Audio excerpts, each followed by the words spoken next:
Hala, nagpanik na sila. Viral ngayon, new pasabog, breaking news, ikinanta lahat. Ayan, syempre itong balitang ating matutunghayan ngayon ay nagmula kay Pinas News Portal. At ito po ang inyong lingkod na si BT na magbibigay ng reaksyon at komento dito sa video na ating matutunghayan ngayon. At huwag na natin pagtagalin at sabay-sabay na nating panoorin ang laman ng video na hatid sa atin ni Pinas News Portal at bibigyan natin ng reaksyon ang balitang ito. Pasok! Grabe ang mga pangyayari ngayong araw na ito. At heto na, kabago-bago lang, nagsalita itong si Zaldico. Ayun, syempre bago natin simulan ng video ito, syempre boses pa lang, nakikilala na natin. Bago natin simulan ng video ito, nais ko nga pala magbigay ng credits dito sa boses at video na matutunghayan natin ngayon at bibigyan ng reaksyon, walang iba kundi si Don Mar TV. Syempre huwag niyong kalimutang suportahan ang channel ni Don Mar TV, mga katunay, pakibisita po yan. At huwag niyong kalimutang mag-subscribe at mag-follow para maging updated po kayo sa mga vlogs, reactions at sa mga balita na hinahatid sa atin ni Don Mar TV. Mga katunay, ipagpatuloy natin. Patungkol po dito sa kinasasangkutan ni Bongbong Marcos. Okay? Ngayon naman ay magre-react tayo dito kasi ang Malacanang, nagsalita na ang Malacanang patungkol sa mga banat ni Zaldico. Ang sabi nila, nagsisinungaling raw si Zaldico. Wala na silang ibang ma-answer, wala na silang ibang ma-reply dito sa mga akusasyon ni Zaldico. Yan lang ang sinasabi nila, na si Zaldico ay nagsisinungaling. Patunayan nyo. Okay? Sa totoo lang talaga, no? Talagang ika-counter at ika-counter talaga nila yung sinasabi ni Zaldico, no? Wala tayo talagang aasahan dyan. Siyempre, wala namang umamin ng kasalanan niya. Alam niyo na ibig ko sabihin. Sino ba naman ang umamin ng kasalanan? Hanggat maaari, siyempre. Hanggat maaaring mapagtakpan. Hindi ko naman sinasabi na guilty na agad sila. 'Di ba? Ang sinasabi ko lang dito, yung iba na nangyayari, na kadalasan mangyari na kapag may pagtatakpan, siyempre, gagawin mo lahat. Lalong-lalo na nandudong ka sa panig niya. 'Di ba? Alangan namang ilaglag mo 'yan. 'Di ba? Siyempre hindi naman. Talagang expected na natin talaga na yung paglabas ni Zaldico at pagsasalita niya 100%, no? Hindi lang 100%, 205%. Siguradong kokontrahin yan at palalabasin talaga siyang sinungaling. Kaya dapat talaga itong si Zaldico, sigurado talaga siya sa mga pinagsasasabi niya. Yung ibig kong sabihin, sigurado siya, kailangan meron siyang mga sapat na ebidensya na talagang magtuturo doon sa mga binabanggit niya. Kasi lahat ng ilalabas niya, siguradong ika-counter nila yan. Doon nga sa maleta may nakita ko, may nag-vlog doon sa maleta. Kita nyo, kina-counter yung maletang sinasabi ni Zaldico. Ganun yan, bawat ilabas ni Zaldico, pero kailangan maglabas siya ng mga matitibay na ebidensya talaga. Yun ang kailangan niyang panindigan. Dahil sigurado yan, hindi matatapos yan. Kasi po, matindi po yung mga sinasabi ni Zaldico. At kitang-kita mo doon, pagkatapos ng kanyang video, nag-post pa siya ng ebidensya na nagpapatunay na ito yung mga proyektong iniutos sa kanya ni Bongbong Marcos na i-insert itong mga flood control anomaly na mga proyekto na ito. Okay? So, si Zaldico yan basing yan sa na-observe natin sa kanyang Facebook page. Confirm naman yun na blue check yun na talagang page yun ni Zaldico. So ngayon, ang banat ngayon ng Malacanang, umuwi ka na Zaldico. Prove your claims. Yan ang sabi ng Malacanang ngayon. Gusto nilang pauwiin si Zaldico. Yan nga yung sinasabi din natin. Sinasabi nila na umuwi ka Zaldico, prove your claims. Ang tanong nga dyan, gaano ba ka-sure ang seguridad ni Zaldico kung sakasakaling umuwi siya ng Pilipinas? 101% ba na sure na walang mangyayari sa kanya? Baka nga mamaya pag uwi niya ng Pilipinas, ipakulong agad siya eh.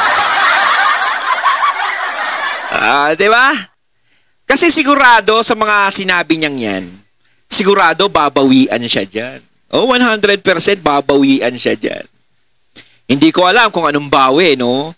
Pero siguradong babawian. Ilagay na lang natin doon sa posibilidad na pwede siyang ipakulong sa mga pinagsasasabi niya. Diba? Kaya nga si Saldico, mahirap kasing sabihan niya na umuwi ka na. Patunayan mo rito yung mga pinagsasasabi mo. Baka nagsisinungaling ka lang. Yung garantiya ba na magiging ligtas siya rito, kaya ba nila yon? Sa tingin nyo ba, si Saldico kaya ayaw umuwi kasi nagsisinungaling siya? Hindi ko sa pinagtatanggol tong si Saldico. No? Kung gusto nyo umuwi, si Saldico, make sure na maging transparent kayo. At maging transparent lahat ng mga nakaupo dyan. Lalong-lalo na dyan sa Senado. Na akala natin dati, buong ano natin dati na transparent. Ngayon, nag-iiba na. Siguro kung sila Marcoleta pa yung nandiyadyaan, makakasure tayo na transparent ang lalabas. Ngayon, hindi na. Diba? Paano siya uuwi? Kung ganyan ang makikita niya. Nasa ibang bansa pa lang siya, naglabas siya ng ganyan, pero ang komento nyo, ang sinasabi nyo sa kanya, hindi kayo naniniwala. Diba? Kung sakali bang lumabas siya ng personal, prove your claims, pinakita niya lahat, paniniwalaan nyo ba siya? Siyempre hindi. Si Gutesa nga, hindi pinaniniwalaan siya pa. Diba? Kaya pala itong si Saldico, guys, ay takot na umuwi dito sa Pilipinas dahil pinagbabantaan na raw ang kanyang buhay na kapag umuwi raw siya dito sa Pilipinas ay posibleng magurgur siya. Okay, grabe guys, no?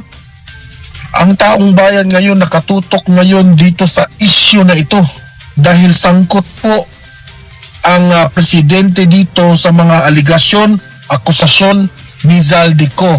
So ngayong araw na ito, makinig tayo sa response ng Malacanang sa ikinakalat ni Saldico. Without further ado, pakinggan natin itong yung mga taga Malacanang, okay? Kasama na dito si Pangandaman, magsasalita rin. Tayo po'y magre-react dito. Okay? Ito, play natin yung video.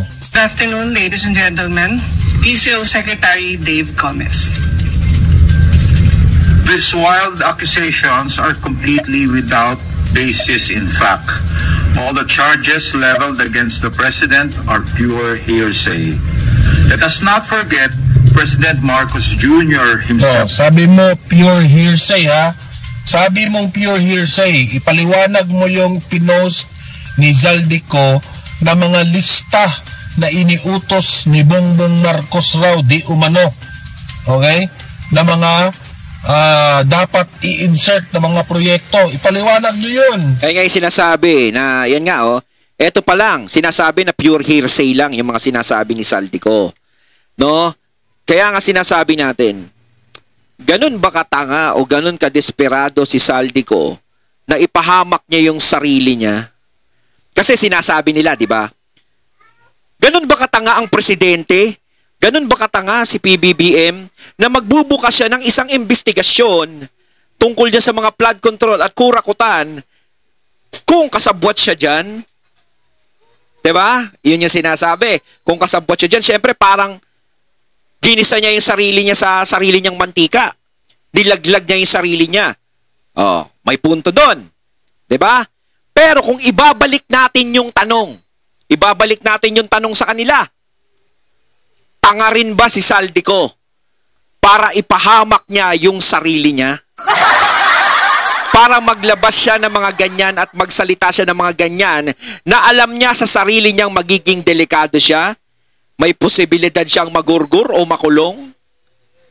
Diba? Ibinalik ko yung katanungan.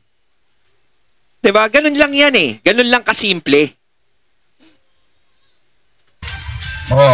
exposed all these flood control anomalies and has taken numerous steps since to ensure that the guilty are brought to justice, the stolen wealth recovered, and the system is fixed.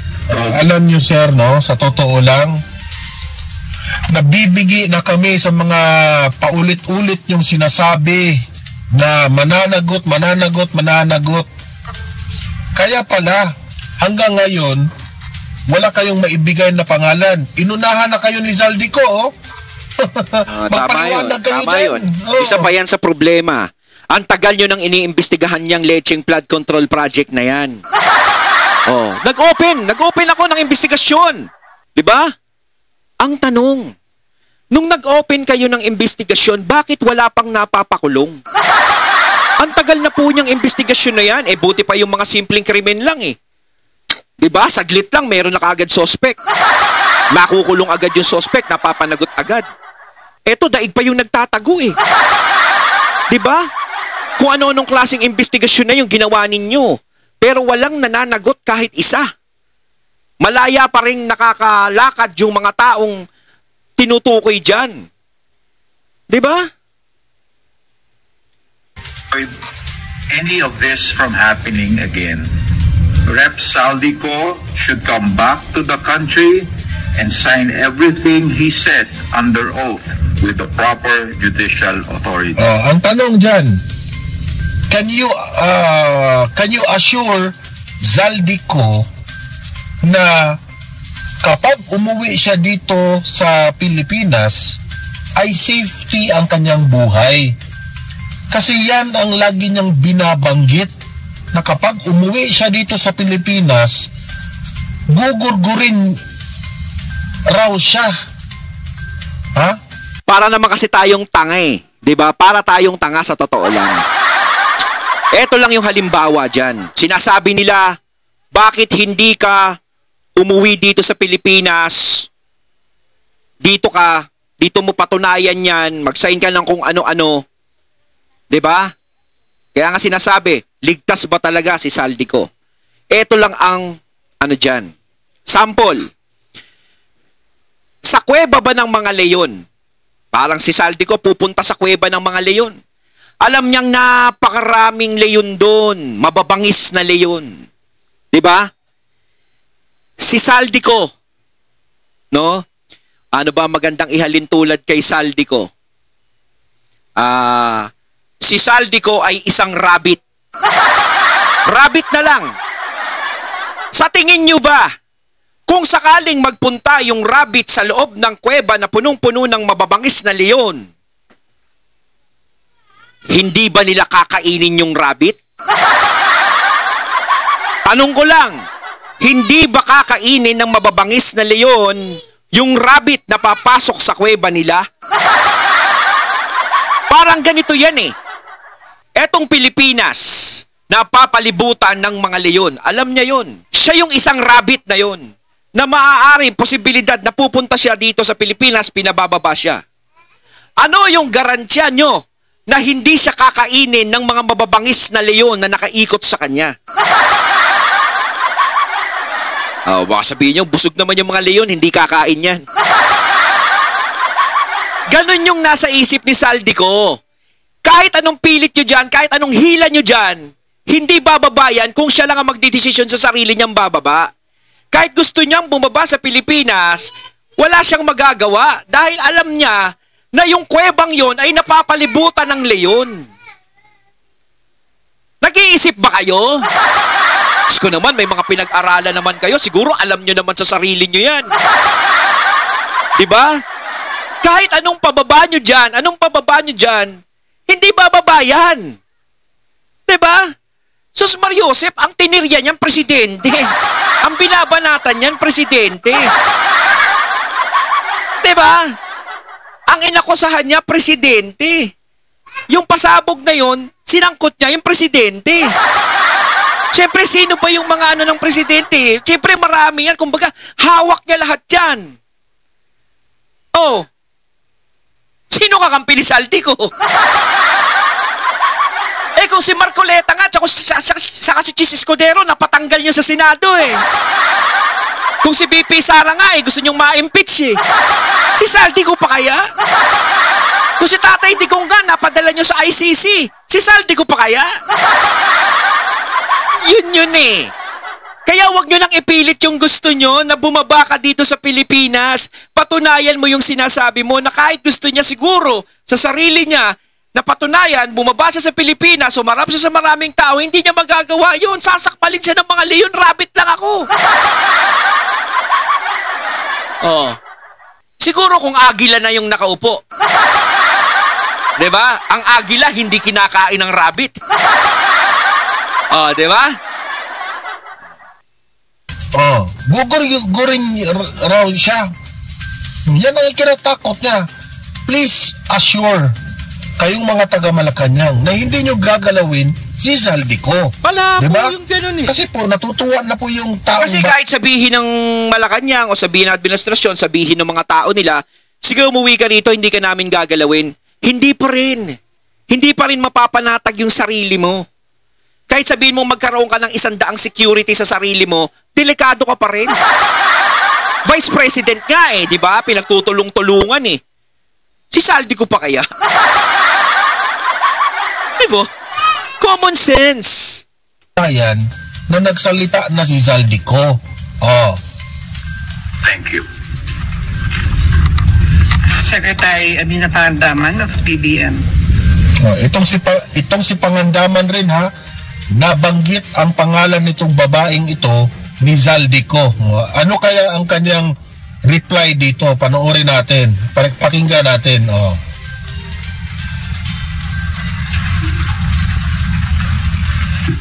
Kurog my heart na sila. Magandang hapon po sa ating lahat. All appropriations ordered by the President is already in the National Expenditure Program. That is why it is called the President's Budget. So we reject any insinuations about it. The BICAM is purely under the power of the legislature. We respect and strictly follow the budget process, and all our actions are above board. Kung maaalala niyo po ang proseso ng budget, ginagawa po ng executive ng 6 na buwan ang ating President's Budget and National Expenditure Program. Ayon sa Constitution, we have 30 days after the State of the Nation Address para isubmit ang National Expenditure Program sa Kongreso.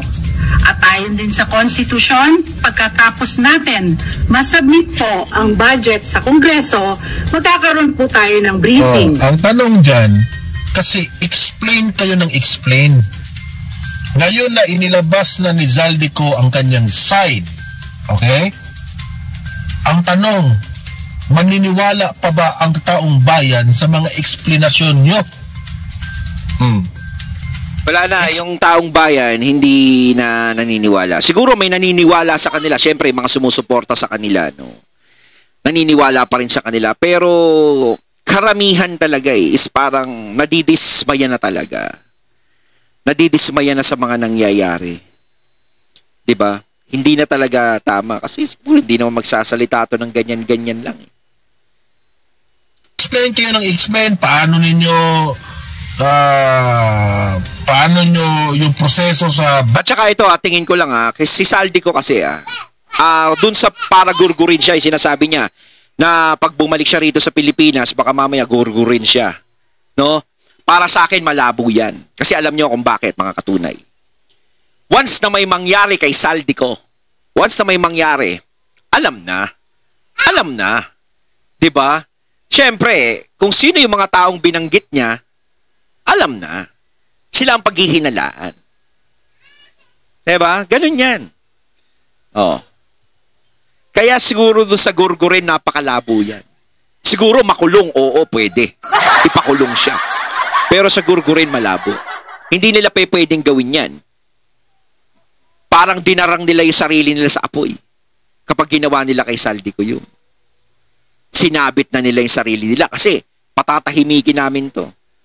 O pag pinatahimik nila, wala na. Pag lumabas yung balita na yun, wala na. Paghihinalaan na lahat.